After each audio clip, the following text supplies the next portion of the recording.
9월 셋째 주 KMATV 뉴스 브리핑을 시작하겠습니다.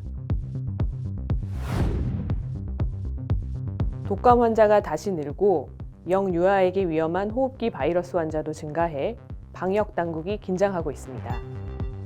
질병관리청에 따르면 8월 마지막 주 외래 환자 중 1000명당 독감 의심 환자 비율이 4.7명으로 독감 유행주의보 발령 기준 비율인 4.9명에 근접했습니다.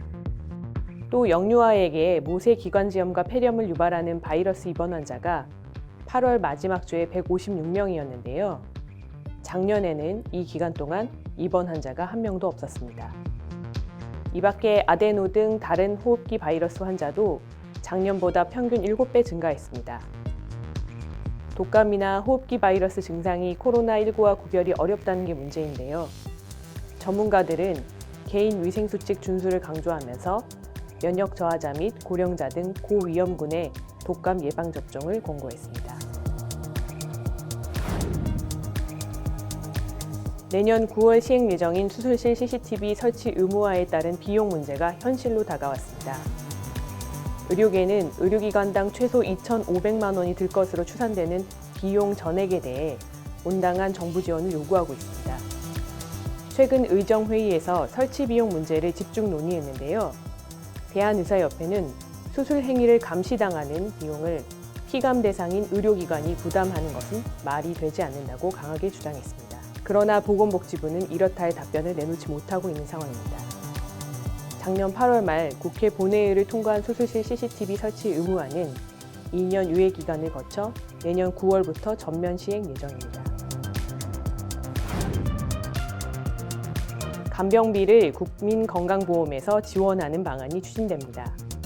더불어민주당 이용선 의원은 최근 국민건강보험법상 요양급여 대상에 간병을 포함하는 법안을 발의했습니다.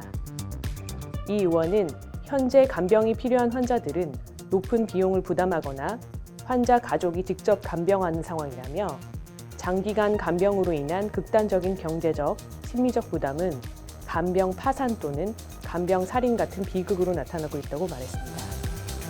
이 의원에 따르면 현재 간병비는 일당 11만 원에서 14만 원 선으로 경제적 부담이 적지 않은 것으로 나타났습니다. 하지만 의료계는 막대한 지출이 예상되는 간병비를 건보 재정에서 충당하겠다는 차관에 큰 우려를 표하고 있습니다. 온라인 플랫폼의 비급여 진료비를 공개할 수 있다는 정부 해석이 나와 의료계가 반발하고 있습니다. 정부는 최근 기획재정부 장관 주재로 열린 회의에서 의료기관이 강남 언니와 같은 온라인 플랫폼에 비급여 진료비 정보를 공개할 수 있다는 의료법령 유권 해석을 내렸습니다. 대한의사협회는 즉각 성명을 내고 온라인 플랫폼들이 환자를 유인하기 위해 정제되지 않은 광고를 제공할 소지가 높다고 우려했습니다. 또 저렴한 진료비만을 유일한 가치로 삼아 질 낮은 박리담회식 의료의 범람으로 이어질 것이라고 지적했습니다. 비대면 진료 합법화에 편승했던 더불어민주당이 정권 교체 후 전환된 태도를 보이고 있습니다. 더불어민주당 전용기 의원이 최근 발의 예정이었던 비대면 진료 허용 환자 범위를 초진 경증 환자로 넓히는 내용의 의료법 개정안을 철회하면서 이런 전망에 힘이 실리고 있는데요. 전 의원 법안의 규제 완화 폭이 너무 넓어 같은 당 의원들에게도 동의를 얻지 못하고 있는 것으로 알려졌습니다. 이와 관련 의협 관계자는 의료계의 입장은 항상 동일하다라며 비대면 진료 제도화는 기존에 기능하는 의료 전달 체계를 심각하게 와해할 수 있는 만큼 의료계와 정부가 상의해 결정해야 할 엄중한 안건이며 관련 동향을 계속 파악하고 있다고 밝혔습니다. 의료인 폭행에 대한 반의사 불벌죄를 폐지하는 법 개정이 추진됩니다. 반의사 불벌죄는 피해자가 처벌을 원치 않을 경우 공소를 제기하지 않는 범죄를 말하는데요. 최근 더불어민주당 신현영 의원은 이 반의사 불벌죄를 없애는 내용의 의료법 개정안을 대표 발의했습니다. 의협신문이 최근 의사 1,206명을 대상으로 설문조사한 결과 78%가 최근 1년 이내 환자나 보호자에게 폭언 또는 폭행을 당한 적이 있다고 답했는데요. 개정안이 국회를 통과하면 의료인 폭행 가해자는 피해자와 합의를 해도 형사처벌의 대상이 됩니다. 의료계는 그동안 의료인들이 폭행을 당하고도 보호를 받지 못하는 경우가 있었다며 이번 기회로 사회 인식의 변화와 의료 현장 분위기가 전환되길 바란다는 고무적인 입장입니다. 정부가 필수 의료 확충을 위해 고난도 고위험 수술 수가를 인상하겠다고 밝혔는데요. 필수 의료의 정의와 수가 적용에 대한 논란이 이어지고 있습니다. 충북대병원 한정호 기획실장은 언론 인터뷰에서 정부가 특정 수가를 높이면 대학병원급의 필수 응급의료 인력은 줄어드는 역효과가 발생한다고 지적했습니다. 분만 수가를 대폭 올리자 펠로우들이 대거 분만 병원을 개원했고 CT, MRI 급여화는 교수들의 개원 러시로 이어졌다는 겁니다. 한 교수는 수가를 인상하더라도 중증도별로 차등 지원해야 한다고 강조했습니다.